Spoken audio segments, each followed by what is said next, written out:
So in addition to everything that I've already covered, there's a couple of other things I want to share with you that helps build trust. Leaders are consistent and readable by their people. I used to work for a leader. I couldn't read him. I don't know where he was on a decision.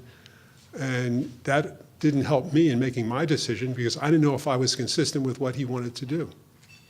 So you want to be readable by your people. You want to be transparent by your people, in front of your people. So every quarter I would present the corporate results, the financial results at PQ.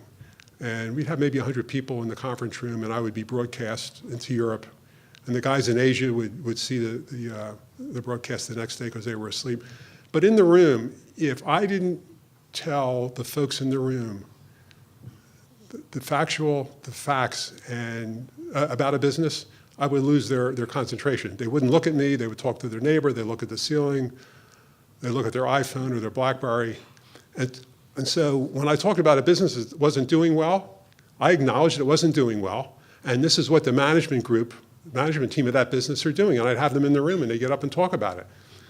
If you don't do that, if you don't acknowledge that something's going wrong in front of your people, they think two things. Number one, they think that you're afraid to tell them, and therefore you're not talking about it. Or what's even worse, that you don't know about it.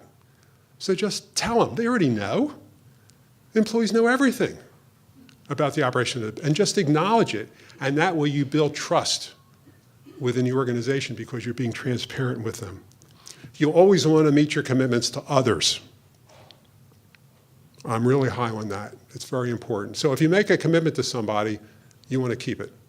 If you find out that you can't fulfill the commitment, you want to tell them right away because they may have made a commitment to somebody else based upon your commitment to them. Always keep your commitments. Never fall back on it. Always deliver. Always deliver. And that way they'll trust you for the next time. If you never meet your commitments, they're not going to trust you. You want to own your own mistakes. I've seen organizations where people get thrown out under the bus by somebody else because they don't want to admit their mistake. They blame it on somebody else. Doesn't engender trust. Doesn't engender trust. Most of the time, in fact, almost every time, you admit a mistake, you get forgiven. You say, hey, this didn't work. It's my fault. This is how we're going to do this next time. Okay, let's move on. That's the result of the conversation.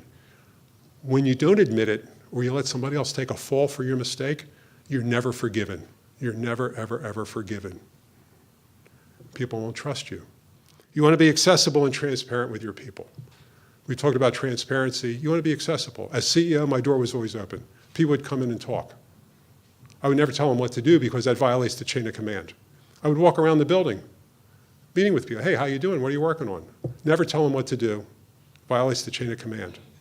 So if you see something that needs to be changed, you talk to the leader who's in charge of that unit, but never directly to the person working. You talk it over with the leader. And that way you maintain the chain of command.